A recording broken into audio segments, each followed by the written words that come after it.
PNG ద్వారా gas నిరంతరంగా సరఫరా అవుతూ ఉంటుంది. సిలిండర్ లాగా మనం ఎప్పుడైతే మనం మన సిలిండర్ నిల్వలు పూర్తవుతే ఇమీడియట్గా వెళ్ళి మళ్ళీ మనం దాన్ని మార్చుకునే అవకాశం, బుకింగ్స్ అటువంటి అవసరం లేకుండా నిరంతరం 24/7 365 days మనకి సరఫరా జరిగే అవకాశం ఉంటుంది. అదే కాకుండా ప్రత్యేకంగా అపార్ట్మెంట్స్లో కానివ్వండి, ఇండస్ట్రియల్ యూనిట్స్ అంటే మన హోటల్స్, పెద్ద పెద్ద రెస్టారెంట్స్, వీళ్ళందరూ కూడా ఈ స్కీమ్లో ఉపయోగించుకుంటే కేంద్ర ప్రభుత్వం నుంచి మనం ప్రస్తుతం తీసుకునే ఈ కమర్షియల్ ఎస్టాబ్లిష్మెంట్స్ కోసం ఇచ్చే 10% కాకుండా అడిషనల్ 10% కూడా మనకు వచ్చే అవకాశం ఉంది. కాబట్టి దీన్ని ప్రమోట్ చేద్దామని ఈరోజు రాష్ట్ర కేబినెట్ ఒక నిర్ణయం తీసుకుంది. ప్రధానంగా ఆలయాల్లో కూడా తిరుమల తిరుపతి దేవస్థానం, విజయవాడలో మన దుర్గమ్మ ఆలయం, అదేవిధంగా ప్రధానమైన ఆలయాలు శ్రీకాళహస్తి, అన్నవరం, విశాఖపట్నంలో సింహాచలం, వీటన్నిటిలో కూడా ఇమ్మీడియట్గా ప్రత్యామ్నాయంగా పిఎన్జి ఫెసిలిటీ తీసుకోవాలని ఈరోజు గౌరవ ముఖ్యమంత్రి గారు కేబినెట్ సమావేశాల్లో సమాచారం అందించడం జరిగింది. వీటితో పాటు అన్నా క్యాంటీన్లన్నిటికీ కూడా మనం వీలైనంత త్వరలోనే ఈ ఏర్పాటు చేయాలని నిర్ణయించుకున్నాం. అయితే దీని వెనక నేపథ్యం కూడా మనం అర్థం చేసుకోవాలి. ఎందుకంటే ఇతర రాష్ట్రాలతో పోల్చుకుంటే ఆంధ్రప్రదేశ్ పొరుగు రాష్ట్రాల కన్నా మనకి అటువంటి ఫెసిలిటీస్ ముందు నుంచే ఉన్నాయి. మనకి పైప్ లైన్స్ ఉన్నాయి, బాటిలింగ్ యూనిట్స్ ఉన్నాయి, ఆఫ్ షోర్ నుంచి ఆన్ షోర్ వచ్చే కేపబిలిటీ మన రాష్ట్రానికి చాలా అధికంగా ఉంది. కానీ గత వైఎస్ఆర్సీపీ ప్రభుత్వంలో ఊహించని విధంగా జిఎస్టీని 5% కాస్త 25% పెంచడం వలన లబ్ధిదారులు చాలామంది దీనికి ముందుకు రాలేదు. సో ఒక ప్రాస్పెక్టివ్గా ప్రభుత్వాన్ని ముందు తీసుకెళ్లే విధంగా కంటెంపరీ ఆలోచనని గత ప్రభుత్వం పూర్తి స్థాయిలో నిర్వీర్యం చేసింది. ఈ ఆలోచన గురించి ఆలోచించినప్పుడు కూడా గౌరవ ముఖ్యమంత్రి గారు చాలా స్పష్టంగా ప్రస్తుతం మనం అమలుపరుస్తున్న దీపం పథకాన్ని పిఎన్జి సబ్స్క్రైబర్స్కి కూడా మనం ట్రాన్స్ఫర్ చేసే విధంగా మా డిపార్ట్మెంట్ని స్టడీ చేసి రమ్మన్నారు. దాని గురించి మేము ఈరోజు నివేదిక అందించిన తర్వాత ఈరోజు గౌరవ ముఖ్యమంత్రి గారి ఆధ్వర్యంలో కేబినెట్ సమావేశంలో మంత్రులందరూ కూడా ఆమోదించి దీపం పథకం కింద వచ్చే సుమారు 2,400 రూపాయలు ఆర్థిక సహాయం ఏదైతే మేము అందిస్తున్నామో దాన్ని పూర్తిగా ఎవరైతే కన్వర్ట్ చేసుకుంటారో ఎల్పిజి సిలిండర్స్ నుంచి పైప్ న్యాచురల్ గ్యాస్కి వాళ్ళకి కూడా వర్తించేటట్టు డైరెక్ట్ బెనిఫిట్ ట్రాన్స్ఫర్ డీబీటీ ద్వారా వాళ్ళ ఖాతాలోకి డైరెక్ట్గా అందించేటట్టు ఈ రోజున కేబినెట్ దానికి ఆమోదం తెలిపిందనే విషయం అందరికీ కూడా ఈరోజు మీ దృష్టికి తీసుకొస్తున్నాం. ఎక్కువగా ప్రాధాన్యత ఇచ్చి హోటల్స్ కానివ్వండి, మన అపార్ట్మెంట్స్ కానివ్వండి, త్వరలోనే వీటికి మున్సిపల్ అడ్మినిస్ట్రేషన్ నుంచి రావాల్సిన పర్మిషన్స్, శాంక్షన్స్, ఏదైతే పైప్ లైన్ వేసుకోవడానికి అనుమతులు అవసరమో అవి 24 గంటల్లోనే ఆ అనుమతులు ఇవ్వాలి. లేకపోతే deem to have been given అనే ఫెసిలిటీ కల్పించమని గౌరవ ముఖ్యమంత్రి గారు ఆదేశించారు. తద్వారా ఇంటర్ డిపార్ట్మెంటల్ కమ్యూనికేషన్ గ్యాప్ లేకుండా ఈ 6 సంస్థలు ఐఓసిఎల్, మెగా గ్యాస్, ఏజీఎన్పి, అదేవిధంగా జీజీపీఎల్, బీజీఎల్, ఈ 6 సంస్థలు కూడా ఇమీడియట్గా అడిషనల్ పైప్ లైన్ అవసరం అనుకుంటే ఎవరైతే వినియోగదారులు ముందుకొచ్చి కన్వర్షన్ కోసం వస్తారో వాళ్ళకి పూర్తి స్థాయిలో హ్యాండ్ హోల్డింగ్ మనం చేసి త్వరగానే ఈ కన్వర్షన్ జరిగేటట్టు వాళ్ళకి ఈ సదావకాశం కల్పించమని గౌరవ ముఖ్యమంత్రి గారు ఈరోజు చెప్పడం జరిగింది. ఇంటర్నల్గా మేము ఏర్పాటు చేసుకున్న ఒక కోఆర్డినేషన్ అంటే పౌర సరఫరాల శాఖ, అదేవిధంగా municipal administration, industrial and infrastructure department, ఈ 3 కూడా వీటికి నోడల్ ఏజెన్సీగా సివిల్ సప్లైస్ డిపార్ట్మెంట్, పంచాయతీరాజ్ విభాగం కూడా 3గా ఈ 4 డిపార్ట్మెంట్లకి సివిల్ సప్లైస్ డిపార్ట్మెంట్ నోడల్ డిపార్ట్మెంట్గా ఉండి 10 లక్షల కొత్త కనెక్షన్స్ ఈ మార్పు కోసం పిఎన్జికి గౌరవ ముఖ్యమంత్రి గారు టార్గెట్ ఈరోజు అందించడం జరిగింది. సో ఈరోజు ఆ టార్గెట్ గౌరవ ముఖ్యమంత్రి గారు ఇచ్చారు. ఈ 10 లక్షల కన్వర్షన్ కోసం మేము అన్ని విధాలుగా వాళ్ళకి సహాయ సహకారాలు అందిస్తాం. ఈ 3 డిపార్ట్మెంట్ల నుంచి కూడా మా డిపార్ట్మెంట్తో సహా ఎక్కడ కూడా ఇబ్బంది లేకుండా ఇమ్మీడియట్గా కనీసం ఈ 4 రోజుల్లో 1,00,000 మందికి ఇమ్మీడియట్ టార్గెట్గా పెట్టుకుని ఈ ప్రధానమైన నగరాల్లో ఈ పైప్ గ్యాస్ ఎక్స్టెన్షన్ చేసేటట్టు ఒక పక్కా ప్రణాళికతోటి రాబోయే రోజుల్లో వినియోగదారుల కోసం ప్రత్యేకంగా ఈ అవకాశాన్ని కల్పిస్తాం.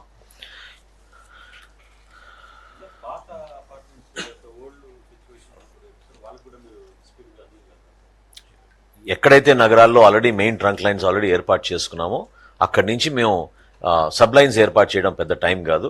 ఇందాక నేను చెప్పినట్టు ఎక్కువగా ఈ రెగ్యులేటరీ పర్మిషన్స్ కోసం డిలే అవుతోందని ఈ కంపెనీస్ గతంలో మాకు చెప్పారు. ఈ రోజు గౌరవ ముఖ్యమంత్రి గారు చాలా స్పష్టంగా ఎంఐయుడి డిపార్ట్మెంట్కి ఐ డిపార్ట్మెంట్కి ఇద్దరికి కూడా చాలా క్లియర్గా చెప్పడం జరిగింది. 24 hours లోపు మీరు శాంక్షన్స్ ఇవ్వాలి, ఇవ్వకపోతే it is deem to have been given అనే లైన్లో ముందుకెళ్ళమన్నారు. సో అది చాలా వేగవంతంగా వెళ్తుంది కాబట్టి వినియోగదారులందరూ కూడా మేము రాష్ట్ర ప్రభుత్వం తరఫున మా కూటమి ప్రభుత్వం అందిస్తున్న ఈ మంచి కార్యక్రమాన్ని సద్వినియోగం చేసుకోమని, తద్వారా పర్యావరణం గురించి ఆలోచించిన, ఎనర్జీ ఎఫిషియన్సీ ఆలోచించిన, ఖచ్చితంగా మీకు కాస్ట్ కూడా 30% వరకు తక్కువగా మీకు కాస్ట్ అవుతుందనేది విషయం సైంటిఫిక్గా మాకు వచ్చిన స్టడీలో చాలా క్లియర్గా ఉంది. కాబట్టి వినియోగదారులు దీన్ని ఉపయోగించుకోవాలి. దీపం సబ్సిడీ అయితే 2,400 రూపాయలు సుమారుగా మేము గతంలో 3 సిలిండర్లకు అందించామో ఆ సేమ్ దీపం సబ్సిడీ దీనికి ట్రాన్స్ఫర్ చేసి ఎవరైతే కన్వర్షన్లో పాల్గొంటున్నారో ఎల్పిజి నుంచి పిఎన్జికి వాళ్ళకి ప్రోత్సహించుకునే విధంగా రాష్ట్ర వ్యాప్తంగా మేము తీసుకెళ్తాం. ఇంతకుముందు నేను మీతో అన్నట్టు టోటల్ గ్యాస్ కనెక్షన్స్ మన దగ్గర దీపం కింద ప్రతి విడతలో కూడా సుమారు 93 నుంచి 94 లక్షల వరకు మనకి వినియోగించుకుంటున్నారు. వాళ్ళందరికీ కూడా ఒక టార్గెట్గా పెట్టుకుని రాబోయే రోజుల్లో మేము ఈ అవేర్నెస్ ప్రోగ్రామ్ ప్రజల్లోకి తీసుకెళ్తాం. ప్రతి ఒక్కరూ సహకరించమని, ఈ కార్యక్రమంలో భాగస్వాములు అవ్వమని మనస్ఫూర్తిగా మన పౌరులందరికీ కూడా పౌర సరఫరాల శాఖ నుంచి మేము ఈ సమాచారం అందిస్తున్నాం. మీరు ఇంత చెప్తున్నారు, ప్రజలకు భరోసా ఇస్తున్నారు, గ్యాస్ ప్రాబ్లం లేదు, పెట్రోల్ ప్రాబ్లం లేదు అంటారు. కానీ చాలా చోట్ల గ్యాస్ సరఫరా ఆగిపోయింది, హోటల్స్ ఆగిపోయాయి. అలానే పెట్రోల్ బంకులు కూడా రాష్ట్రంలో చాలా చోట్ల కూడా ఆపివేస్తున్నారన్న ఒక ప్రచారం జరుగుతుంది. ఏంటి సార్, ఎక్కడ ప్రాబ్లం ఉంది? ప్రాబ్లం అంతా సోషల్ మీడియాలో ఉందండి. ఎక్కువగా ఒక భయాందోళన సృష్టించడానికి, ప్రజల్లో అభద్రత భావం పెంచడానికి కోసం వాళ్ళు చేస్తున్న ప్రయత్నం. ప్రతి సందర్భంలో మేము చెప్తానే వచ్చాం, మన రాష్ట్రంలో ఎక్కడ కూడా మీకు గ్యాస్ విషయంలో కానివ్వండి, పెట్రోల్ విషయంలో కానివ్వండి, డీజిల్ విషయంలో కానివ్వండి కొరత లేదు. ఒక్క ఇండస్ట్రియల్ యూసేజ్ కోసం మాత్రం కేంద్ర ప్రభుత్వం ఇచ్చిన నిబంధనల మేరకు వాళ్ళకి 10% అని ఇనిషియల్గా మనం అందించాం. 10%ని 20%కి పెంచాం.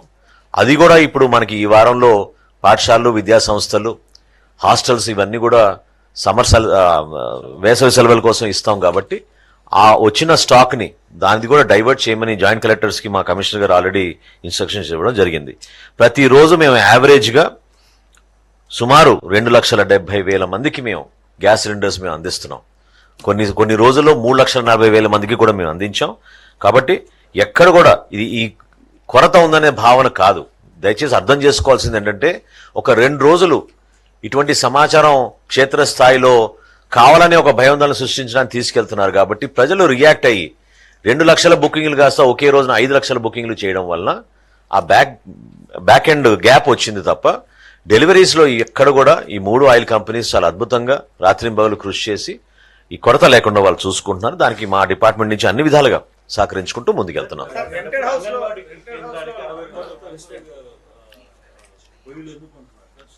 అది కాదండి, అంటే కేంద్ర ప్రభుత్వం ఇచ్చిన ప్రోత్సాహంతో మన దగ్గర ఉన్న 54,000 అంగన్వాడీ కేంద్రాల్లో ఆల్రెడీ 12,000 అంగన్వాడీ కేంద్రాల్లో మన ఇండక్షన్ స్టవ్లు ఆల్రెడీ ఇచ్చాం. ఇక బ్యాలెన్స్ ఇండక్షన్ స్టవ్స్ కూడా ఇవ్వాలి. సో ఇండక్షన్ స్టవ్స్ ద్వారా సోలార్ ఎనర్జీ కానివ్వండి, రెగ్యులర్ మనం యూజ్ చేసే పవర్ కానివ్వండి, తద్వారా ఆ పిల్లలకి అక్కడ ఆ ప్రాంతంలో గ్యాస్ సిలిండర్ ఉండకూడదు అనే ఆలోచనతో కేంద్ర ప్రభుత్వం తీసుకున్న నిర్ణయం. సో దాన్ని ఇంకా మేము వేగవంతంగా ప్రజల్లోకి తీసుకెళ్తాం.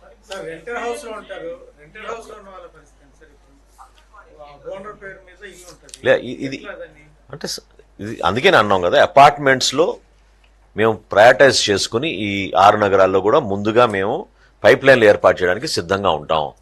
అక్కడ ఎవరు నివసిస్తున్నా కూడా ఆ ఫెసిలిటీ వాడుకుంటారు. దానికి ఒక మీటర్ ఉంటుంది, సిస్టమ్ ఉంటుంది. వాళ్ళ పేరు మీద ఇప్పుడు వాళ్ళ గ్యాస్ కానీ వాళ్ళు ఎక్కడ వెళ్ళినా గ్యాస్ సిలిండర్స్ తీసుకుంటారు కదా, సేమ్ అదే విధానంలో Aadhaar based applications, Aadhaar based connections ఏదైతే మాకు దీపంలో మా లబ్ధిదారుల లిస్ట్ ఉందో సేమ్ లబ్ధిదారులు దీన్ని ఉపయోగించుకోవచ్చు. కరెక్ట్, అవునండి. ఏం పథకం క్లోజ్ కావడం లేదు. మేము వెసులుబాటు కల్పిస్తున్నాం, ప్రోత్సహిస్తున్నాం అన్ని విధాలుగా. ఇది బెటర్, మనకి energy efficient, cost efficient, at the same time ఎన్వైరన్మెంట్కి ఉపయోగపడే విధంగా మనం ఈ మార్పు తీసుకురావాలి. ఒక్క నిమిషం.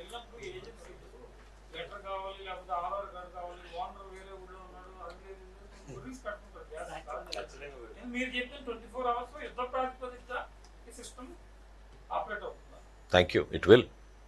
అందుకనే మేము అంటున్నాం కదా, అందుకనే అంటున్నాం ఇండివిజువల్ కనెక్షన్స్ కన్నా మేము ముందు ప్రయారిటైజ్ చేయాలనుకుంది అపార్ట్మెంట్స్కి. ఇమీడియట్గా అపార్ట్మెంట్ వరకు మనం లైన్ తీసుకెళ్ళగలిగితే అక్కడ అపార్ట్మెంట్లో నివసిస్తున్న వాళ్ళందరూ కూడా ఈ గ్యాస్ కనెక్షన్స్ తీసుకోవచ్చు త్రూ ద పైప్ లైన్. ఇది పర్మనెంట్గా ఉండిపోతుంది ఆ ప్రాంతంలో. ఎవరైతే ఇండివిజువల్ ఎవరైతే వేరే ఇళ్లలో ఉంటున్నారో, సొంత ఇళ్లలో ఉన్నారో వాళ్ళు కూడా తీసుకోవచ్చు. రెంటెడ్ పీపుల్ గురించి మీరు చెప్తున్నారు. ఏదైతే గ్యాస్ సిలిండర్ ఒక వ్యక్తి పేరు మీద ఉంటుంది, ఆ బెనిఫిషియరీ పేరు ఉంటుంది, వాళ్ళు ఎక్కడ పోయినా తీసుకోవచ్చు. సో అదే ఇంటికి వాళ్ళు మారారనుకోండి ఇంకో ప్రాంతంలో, డెఫినెట్గా వాళ్ళ పేరు మీద అది కంటిన్యూ అవుతుంది, ట్రాన్స్ఫర్ అవుతుంది.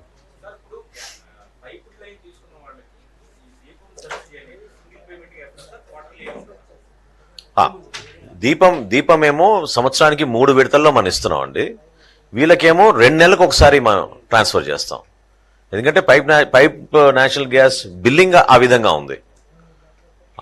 ఉంది కాబట్టి దానికి సమానంగా మేము ఆ విధంగా అమౌంట్స్ని వాళ్ళ డైరెక్ట్ బెనిఫిట్ ట్రాన్స్ఫర్ చేస్తాం వాళ్ళ అకౌంట్స్లోకి. Thank you. Off the record, on the record లెక్కలు మన దగ్గర ఉన్నాయి. క్లియర్గా చెప్తున్నాను మీకు, ఎక్కడ కూడా ఇబ్బంది లేకుండా సరఫరా చేస్తున్నాం. అయితే ఆ ఆందోళనతోటి ఎక్కువ మంది ఒకేసారి బుక్ చేశారు కాబట్టి ఆ బ్యాక్లాగ్ ఉండిపోయింది. దాన్ని రికవర్ చేస్తాం రాబోయే రోజుల్లో ఖచ్చితంగా. ఏ రాష్ట్రంలో ఎట్లా ఉందో మనకు అనవసరం. ఆంధ్రప్రదేశ్లో మాత్రం ఖచ్చితంగా మనకి ఆ కొరత లేదు. ఆ భరోసా మేము ఇస్తున్నాం. కేంద్ర ప్రభుత్వం నిన్న ఒక సర్క్యులర్ జారీ చేసింది. ఎవరైనా అనవసరంగా దీన్ని ఉపయోగించుకుని రేట్లు పెంచి వినియోగదారులను ఇబ్బంది పెడితే వాళ్ళపైన కేసులు నమోదు చేయమని చెప్పడం జరిగింది. అది కూడా మేము స్టడీ చేస్తున్నాం. దయచేసి అటువంటి పొరపాటు చేయొద్దు. సిట్యువేషన్ ఉపయోగించుకోవడానికి కొంతమంది బ్లాక్ మార్కెటింగ్ చేసినట్టు హోటల్స్ అండ్ రెస్టారెంట్స్ కూడా అట్లా కొంచెం ప్రయత్నం చేస్తున్నారు. డెఫినెట్గా అటువంటి పరిస్థితులు రానియకుండా మా డిపార్ట్మెంట్ నుంచి మేము తీసుకుంటాం. ఒక్క నిమిషం, కమిషనర్ గారు మీకు ఒకసారి ఫైనల్ బ్రీఫింగ్ చేస్తారు. ఇందాక గౌరవ మంత్రి గారు అన్నట్టుగా ఇప్పుడు సాధారణంగా మా దగ్గర 4,000 మెట్రిక్ టన్నులు డొమెస్టిక్ కనెక్షన్స్కి రోజుకి డిమాండ్ ఉంది. ఇవాళ ఇప్పుడు లాస్ట్ 7 days ఎవరేజ్ చూస్తూ ఉంటే కూడా సుమారుగా 3,800 మెట్రిక్ టన్నులు ఇప్పుడు కూడా రోజుకి సరఫరా చేయడం జరుగుతూ ఉంది. ఇంకొక విధంగా చూస్తూ ఉంటే 2,80,000 కనెక్షన్స్కి రీఫిల్ ఇవ్వడం జరుగుతూ ఉంటుంది సాధారణ పరిస్థితుల్లో. ఇప్పుడు కూడా దాదాపుగా నిన్న అయితే 3 లక్షలు 1,000 మందికి ఇచ్చారు. సాధారణంగా అంటే ఓవరాల్ అవరేజ్ కూడా చూస్తూ ఉంటే 2,72,000 మందికి రోజుకి మేము అంటే గ్యాస్ ఏజెన్సీలు ఇక్కడ ఉన్నటువంటి 1163 గ్యాస్ ఏజెన్సీలు వాళ్ళు రోజుకి సరఫరా చేస్తున్నారు. ఏ ఒక్క ప్రాంతంలో కూడా అంటే తాత్కాలికంగా ఏదైనా ఇబ్బంది పడి ఉంటే తప్ప దినమంతా గ్యాస్ లేదని ఇట్లాంటి డ్రై అవుట్ అనేది ఏ ఒక ఏజెన్సీ కూడా ప్రస్తుతానికి జరగలేదు. అది మా దగ్గర స్పష్టంగా మేము రోజుకి 2 సార్లు వివరాలు తీసుకుంటా ఉన్నామండి మా నెట్వర్క్ నుంచి. అయితే ఇంకొకటి సార్ చెప్పినట్టుగా అంటే సాధారణంగా అదే సుమారుగా 2,80,000 మంది బుకింగ్ చేస్తూ ఉంటారు. ఇప్పుడు మాత్రమే ఒకేసారి భయాందోళనకి గురై ఒకరోజు అయితే 5 లక్షల మంది కూడా బుకింగ్ చేయడం జరిగింది. అయితే దాన్ని దృష్టిలో పెట్టుకొని కేంద్ర ప్రభుత్వం కూడా నిర్దేశాలు ఇచ్చింది దట్ 25 రోజులు లోపు మరొకసారి బుకింగ్ చేయడం కుదరదు. అంటే అర్బన్ ఏరియాస్లో, షహరీ ప్రాంతాలలో మనకి, అట్లానే గ్రామీణ ప్రాంతాల్లో 45 days అనేది చెప్పారండి. సో అంతా పట్టుకు మాత్రమే అది పెట్టారు. ఎందుకంటే మరొకసారి అందరూ ఒకేసారి బుకింగ్కి వస్తే ఎవరికైతే నిజానికి అవసరం ఉందో వాళ్ళకి ఇబ్బంది పడుతూ ఉంటారని. కాబట్టి అంతా వరకు ఎక్కడ కూడా ఇబ్బంది లేకుండా చర్యలు తీసుకుంటూ ఉన్నామండి. రెండోది సార్ కూడా చెప్పారు అంటే కమర్షియల్ కనెక్షన్స్లో రిస్ట్రిక్షన్స్ పెట్టారు. బట్ అక్కడ కూడా స్కూల్స్కి, కాలేజెస్కి, హాస్పిటల్స్కి, హాస్టల్స్కి ఏ రకమైనటువంటి అది లేదని 100% సరఫరా చేయాలని చెప్పారు. మొన్నటి వరకు 20% ఉంటే దాన్ని కూడా ఇప్పుడు పెంచుకున్నారు, దాన్ని 40% చేశారు మొన్ననే. ఇంకా కూడాను ఇది రిఫార్మ్ ఎజెండా ఇచ్చారు. ఆ రిఫార్మ్ ఎజెండా భాగంగానే మేము ఏదైతే పిఎన్జికి షిఫ్ట్ అవ్వాలనేది గవర్నమెంట్ నుంచి నిర్దేశాలు వచ్చాయి దట్ మీరు ఇట్లాంటి రిఫార్మ్ తీసుకుంటా ఉంటే మీకు ఇంకా కమర్షియల్ అది పెంచుకుంటాం, కోటా పెంచుకుంటామని. సో దాన్ని తగ్గట్టుగా సిటీ గ్యాస్ డిస్ట్రిబ్యూషన్ కంపెనీస్తో మీటింగ్ పెట్టుకొని కమిటీ ఆఫ్ సెక్రటరీస్ ఏర్పాటు చేసుకొని చీఫ్ సెక్రటరీ గారు, ముఖ్యంగా దాంట్లో సెక్రటరీ ఇన్ఫ్రాస్ట్రక్చర్ అండ్ ఇన్ఫ్రాస్ట్రక్చర్ గారు, సెక్రటరీ సివిల్ సప్లైస్ నుంచి మేము, తర్వాత పంచాయతీరాజ్ అండ్ అర్బన్ డెవలప్మెంట్, ఈ నలుగురు సెక్రటరీస్కి బాధ్యత చెప్పారు. కోఆర్డినేషన్ చేసుకొని ఎల్పిజి టు పిఎన్జి కన్వర్షన్ చేయండి. దానికి కూడా ఏదైతే ఖర్చులు అయ్యేదో దాంట్లో కూడా 500 రూపాయలు గవర్నమెంట్ ఆఫ్ ఇండియా సబ్సిడీ కూడా ఇస్తూ ఉంటుంది అనేది. తర్వాత స్టేట్ గవర్నమెంట్ తరఫున 24 గంటల లోపు, అంటే డిఫాల్ట్గా మీరు అప్లై చేస్తే మీకు ఇవ్వడమే. ఏదో కారణం అంటే ఎందుకు ఇవ్వలేకపోతున్నామంటే అది స్పష్టంగా నమోదు చేయాలా. ఎట్లా అయితే ఇంతకుముందు టెలికాం నెట్వర్క్కి వెసులుబాటు ఉంది, డయల్ బిఫోర్ యూ డిగ్. ఎందుకంటే ఇక్కడ కూడా కొద్దిగా ఇన్ఫ్రాస్ట్రక్చర్ వర్క్ చేయాలా, పైప్ లైన్ తీసుకువెళ్ళాలా, ట్రంక్ పైప్ లైన్ ఉంది, కానీ లాస్ట్ మైల్ కనెక్టివిటీ ఏదైనా డిగ్గింగ్ చేయాలంటే అన్నిటికీ డిఫాల్ట్ పర్మిషన్స్ ఇవ్వడం జరిగింది. నిన్ననే గవర్నమెంట్ ఆ జియో కూడా ఇష్యూ చేయడం జరిగింది. అట్లనే జిల్లా వారీగా కూడా కమిటీస్ నియమించారు. మాకు ఆన్లైన్ ప్లాట్ఫామ్ కూడా పెడుతున్నారు ఫర్ అప్లయింగ్. అండ్ తప్పనిసరిగా అన్నట్టుగా 24 hours లోపే వితౌట్ అంటే ఈకేవైసీ, ఆధార్ బేస్డ్ ఈకేవైసీ చేసుకొని ఇమీడియట్గా కనెక్షన్ ఇవ్వడానికి కూడా అప్లికేషన్ తీసుకొని మంజూరు చేయడం జరుగుతుంది. ఆ కనెక్షన్ లాక్కోవడానికి టైం పడుతుంది,